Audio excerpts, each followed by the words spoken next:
Obrigada, boa noite, com Deus. Boa noite, Bispo Edgar. Muito bem, nós vamos conversar aqui no nosso telão por videochamada com a doutora Grace Keller, que é psiquiatra.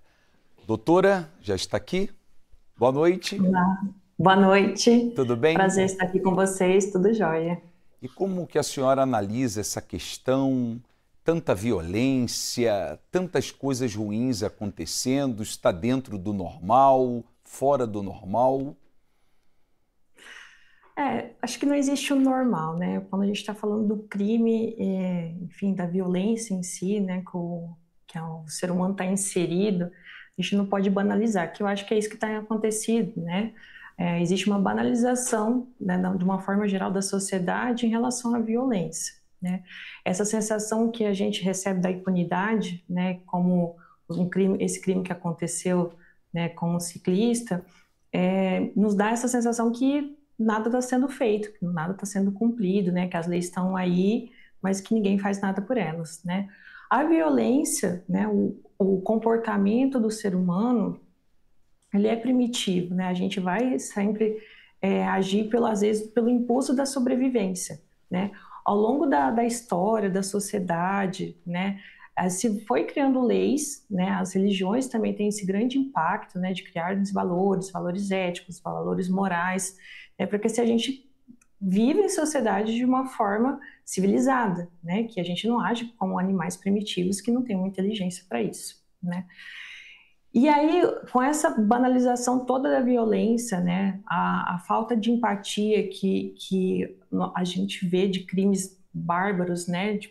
Alguns exemplos que foram dados aqui antes, dá essa sensação assim, que as pessoas estão maldosas, que as pessoas não têm sentimento, que elas estão fazendo, né, cometendo crimes sem que nenhuma repulsa. E na verdade, o que a gente sabe, né? Os estudos mostram que a estrutura cerebral vai se modificando, né? Desde aquela criança que vive num ambiente de um ambiente violento, ela tem uma mudança estrutural.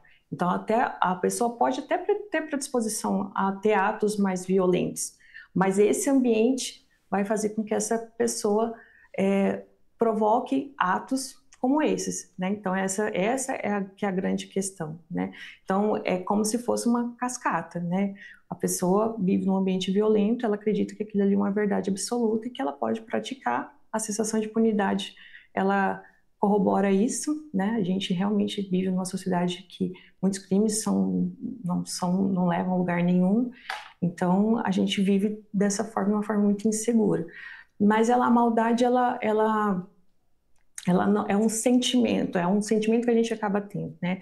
O que a gente sabe dos psicopatas, né? Antigamente foi chamado de psicopatas, né? Os transtornos de personalidades antissociais que a gente fala hoje em dia dentro dos transtornos, é exatamente esse ser humano que não tem empatia nenhuma, que vai fazer qualquer tipo de crime, seja por um bem de muito valor ou bens sem valores nenhum, como às vezes um celular, às vezes no ato do roubo já se quebra, se perde e se age mais pela violência mesmo, né? E a gente tem visto... Então, essa pessoa, sim, ela tem um transtorno mental, mas o que a gente vê de uma forma geral é que as pessoas estão vendo de uma forma totalmente banalizando o crime e a violência, né? É isso que a gente vê de uma forma geral da sociedade. E a gente vê isso também nas famílias, né? Tantos casos de envenenamento, né? E por motivos, muitas das vezes, banais.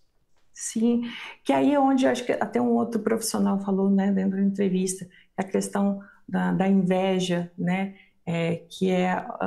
Muitas das famílias são destruturadas, né? Falta esse apoio que vem desde ali do pai, da mãe, né? Onde essa criança às vezes é inserida, como que se cresce ali, né? Como que essa estrutura familiar. Então a gente sabe que isso é determinante também para uma sociedade mais justa, né? Uma sociedade que realmente entenda que os princípios, né, eles não são apenas pela questão material, né, que a gente vê que muitas vezes é uma questão da banalização mesmo de bens, assim, né, as pessoas colocam os valores de bens materiais acima de qualquer outra coisa, né, acima de um valor ético, um valor moral. Doutora, né?